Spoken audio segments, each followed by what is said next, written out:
Hello, welcome back to my YouTube channel जिसका नाम है Rajasthan high court LDC by Raghuraj. और आज इस वीडियो के अंदर स्पेशल मैं जो जिनके roll numbers Rajasthan high court वाले जो रिज़ल्ट डिक्लेयर रहा उसके अंदर रिजर्व लिस्ट में आए हैं, यानी कि वेटिंग लिस्ट में जिनका नाम आया है, जिनके रोल नंबर्स आए हैं उनके ऊपर है। इनके लिए आगे की प्रोसेस क्या रहने वाली है और क्या चांसेस हैं आने के, और कब तक ये रिजर्व लिस्ट के बारे में, क्या इनके भी डीवी होंगे कि नहीं होंगे फ़िलहाल के लिए, और कितनी क्या संभावना है रह सकती है। तो इसके बारे में संपूर्ण तरीके से अपन जानेंगे क्या क्या है पिछला आकलन और पिछले बेसिस पे। ठीक है, तो बात करें हम रिजर्व लिस्ट की, तो रिजर्व लिस्ट को जो रखा है इन्होंने कैटेगरी वाइज रखा है।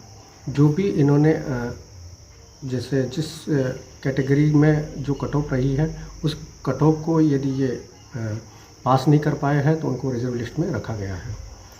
अब जब मार्क्स डाल देंगे, मार्क्स जब राजस्थान हाई कोर्ट डाल देगा तो उसके बाद में पता लग पाएगा कि आपके कितने मार्क्स बन रहे हैं रिजर्व लिस्ट के अंदर और कितने क्या चांसेस पॉसिबिलिटीज़ आपकी रहने वाली है और कितनी क्या संभावना रहते हैं, और संभावना ये क्यों बनेगी कि आपको रिजर्व लिस्ट में से उठा के ज्वाइनिंग दी जाए।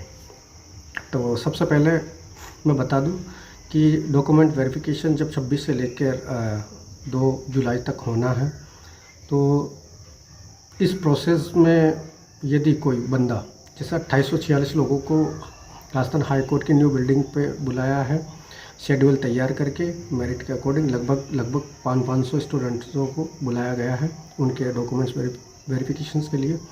यदि इनमें से कई कैंडिडेट्स जो उपस्थित नहीं होते हैं तो मैं भी उनको एक और चांस मिलेगा 7 दिवस तक का, और इस बीच में वो फिर से डॉक्यूमेंट्स वेरिफिकेशन नहीं करवाते हैं तो उनका एक डाटा कलेक्ट किया जाएगा, इंफॉर्मेशन कलेक्ट की जाएगी, इनके द्वारा डॉक्यूमेंट वेरिफिकेशन नहीं करवाया गया है।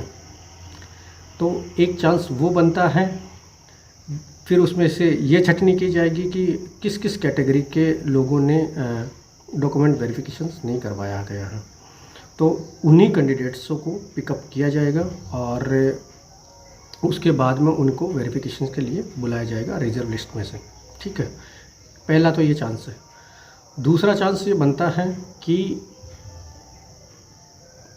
पॉसिबिलिटी ये है कि अगस्त में सबको ज्वाइनिंग मिल जाएगी जो भी सेलेक्ट हुए हैं। इस बीच में कई सारे स्टूडेंट्स ऐसे होंगे जो ज्वाइन नहीं करते हैं और ज्वाइन नहीं करेंगे, एक्सटेंशन ले लेंगे, उसके बावजूद वो ज्वाइन नहीं करेंगे। कईयों का रिट में हो जाएगा और कईयों का राजस्थान एसआई के अंदर भी हो गया होगा, और कई ऐसे होंगे जो अदर सेंटर वाली जॉब्स में सेलेक्ट हो चुके होंगे, सो वो ज्वाइन नहीं करेंगे कंपैरिजन करते हुए। तो ये एक मौका बनेगा कि आपको पिकअप किया जाए। अब पिकअप किस तरीके से किया जाएगा वो चीज़ है। तो सबसे पहले जैसे ये 2846 जो कैंडिडेट है, इनमें से यदि कोई ज्वाइन नहीं करता है, ठीक है, तो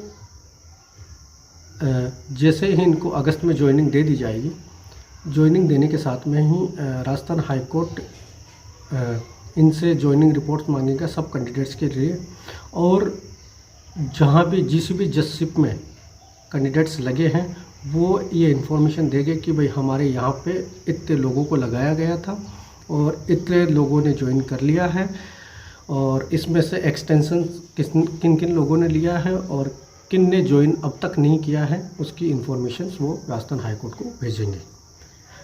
इसके अलावा राजस्थान हाई कोर्ट उन सबको कैटेगरी वाइज बांटेगा, देखेगा कि किन किन कैटेगरीज में और कितने कितने कैंडिडेट्स ने अपने कार्यग्रहण नहीं किया है, ज्वाइनिंग नहीं ली है। देन आफ्टर उसके बाद में रिजर्व लिस्ट में से उठाएगा। उठाने के 2 तरीके हैं कि जैसे फॉर एग्जांपल कि हम बात करें जनरल कैटेगरी में किस भी जो कट ऑफ रही है मेल की 316 पॉइंट कुछ रही है। अब 316 पॉइंट में कुछ मार्क्स से कोई बंदा रह रहा है तो, और वो रिजर्व लिस्ट में शामिल है, तो सबसे पहले उसको लिया जाएगा ये टोटल एग्रीगेट मार्क्स के अकॉर्डिंग। और ऐसी सिचुएशन बनती है जिसमें एक बंदे के भी वही मार्क्स आ रहे हैं, दूसरे बंदे के वही मार्क्स हैं, दोनों ही रिजर्व लिस्ट में हैं, तो फिर वहाँ पे डीओबी चेक की जाएगी, डेट ऑफ बर्थ, और जिसकी पहले होगी, जिसका डेट ऑफ बर्थ पहले होगी, जिसका जन्म पहले हुआ होगा, उसको पहले लिया जाएगा। तो एक ये चयन प्रक्रिया रहेगी। अब पॉसिबिलिटीज़ कितनी है कि वास्तव में किया जाएगा कि नहीं किया जाए, तो मैं झालावाड़ जसप की बात कर लूँ, क्योंकि मेरी पोस्टिंग वहाँ पे हुई थी इन 2017 में। सो मैं बात कर लूँ वहाँ की, तो एक्चुअली हमारे को जब पोस्टिंग दी गई थी तो दिसंबर माह में हमारा डॉक्यूमेंट वेरिफिकेशन होना स्टार्ट हो गए थे, मैसेज वगैरह सब चीज़ें, और इसी के साथ में जनवरी में हमारे को पोस्टिंग दे दी गई थी। तो 37 के आसपास हम बंदे थे जिनको पोस्टिंग दी गई, और इसी के साथ में फिर जाके कहीं ऐसे भी कैंडिडेट्स रहे जिन्होंने ज्वाइन नहीं किया, और दूसरा एक्सटेंशन लेके चले गए। एक्सटेंशन से मतलब है कि अपनी जो ज्वाइनिंग डेट है उसमें वृद्धि से मतलब है कि मैं अभी फ़िलहाल ज्वाइन नहीं करूँगा, बाद में जाके ज्वाइन करूँगा। ये रिक्वेस्ट करते हुए ये एप्लीकेशन दी जाती है जहाँ भी आपको अलॉटेड होता है, ठीक है। तो आप एक्सटेंशन लोगे तो एक्सटेंशन आपको केवल और केवल 2 महीने तक का मिल सकता है। इसके बावजूद आपको नोटिस दिया जाएगा कि आपके द्वारा एक्सटेंशन दिया गया है जिसकी अवधि समाप्त हो गई है, तो आप ज्वाइन कर लीजिए। यदि आप ज्वाइन नहीं करते हैं तो आपके ये माना जाएगा कि आप कार्य ग्रहण करने में इच्छुक नहीं हो और आपकी सेवाएं निरस्त कर दी जाएगी और वो पोस्ट को वैकेंट डिक्लेयर कर दिया जाएगा। तो इस तरीके से एक पॉसिबिलिटी वो रहती है, और उसी का डाटा राजस्थान हाई कोर्ट लेगा और उसके अकॉर्डिंग जो अपनी रिजर्व लिस्ट उन्होंने रखी है उनमें से कैंडिडेट उठाएगा, और ये भी देखेगा कि वो किस कैटेगरी के कैंडिडेट हैं। तो कुल मिला के बात यह है कि रिजर्व लिस्ट में जो शामिल लोग हैं वो फ़िलहाल के लिए अपने आप को ये समझे कि हमारा सिलेक्शन किसी भी तरीके से नहीं हुआ है। रिजर्व लिस्ट में शामिल है तो ये लक बाई चांस अपने लक के ऊपर डिपेंड करता है कि कोई कैंडिडेट ज्वाइन करेगा नहीं करेगा, उसके ऊपर डिपेंड करता है।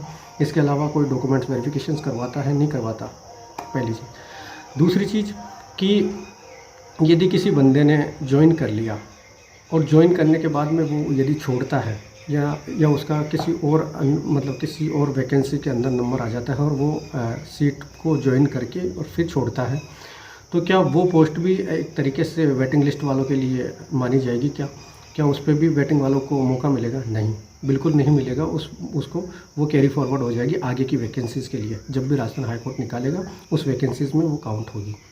तो ज्वाइन नहीं करने तक ही आपको पोस्ट मिलेगी, ठीक है। वेरिफिकेशंस नहीं करवाते हैं तब तक आपको पोस्ट मिलेगी। और ये सारा फंडा अगले अगस्त से अगले 90 दिनों मतलब 3 महीनों के अंतराल में ये सब चीज़ें आपको देखने को मिलेगी। अब करना क्या है इन कैंडिडेट्स को कि कैसे पता लगे कि हमारा रिजर्व में से हमारे को पिकअप किया जाएगा कि नहीं किया जाएगा, और ठीक है। तो इसके बारे में वो पता लगाए कैसे? तो पता लगाने के लिए सिंपल सा है कि वो मेल या मैसेज उनके पास आएगा, पहली चीज़। दूसरा कि वो साइट को विजिट करते रहें कि कोई नोटिफिकेशंस या इस तरीके का नोटिस नहीं आ गया हो रिजर्व में से पिकअप करने का, तो ठीक है। और जो नंबर अभी फ़िलहाल दिए गए हैं उस लिस्ट में, तो वो इस तरीके से नहीं है कि भाई क्या नाम है जो जिसके सबसे ज़्यादा नंबर है वो क्या नाम है सबसे ऊपर उसके रोल नंबर, ऐसा नहीं है। उनको रैंडमली रोल नंबर्स उसमें रखे गए हैं, ठीक है। सो ये चीज़ें भी देखनी होगी। और इसके साल में थोड़े दिन बाद में आपके मार्क्स डलने वाले हैं, 1-2 दिन बाद। सो उसमें भी आपका क्लियर हो जाएगा कि मेरी स्थिति कितनी है और कितनी श्योरिटी बनती है। यदि कोई चांस मिलता है तो मेरा सिलेक्शन होगा कि नहीं होगा, ठीक है। तो फ़िलहाल के लिए आप ये मान सकते हो कि आपका सिलेक्शन नहीं हुआ है किसी भी तरीके से, और ये सारा कुछ अब किस्मत पे डिपेंड है कि किसी के छोड़ने से ही आपको पोस्ट मिलेगी, ठीक है। कोई ज्वाइन नहीं करता तो ये सारा कुछ है। और इसी साल में 2023 के अंदर ही सब चीज़ें स्पष्ट हो जाएगी, और जो रिजर्व वालों को जो पोस्टें मिलनी है वो इसी साल मिल जाएगी, ठीक है। ज़्यादा अगले साल के लिए आपको इंतज़ार नहीं करना पड़ेगा। तो ये सब चीज़ें रिजर्व लिस्ट में जिनका रोल नंबर शामिल है उन सब के लिए था। थैंक्स वॉचिंग दिस वीडियो, ठीक है।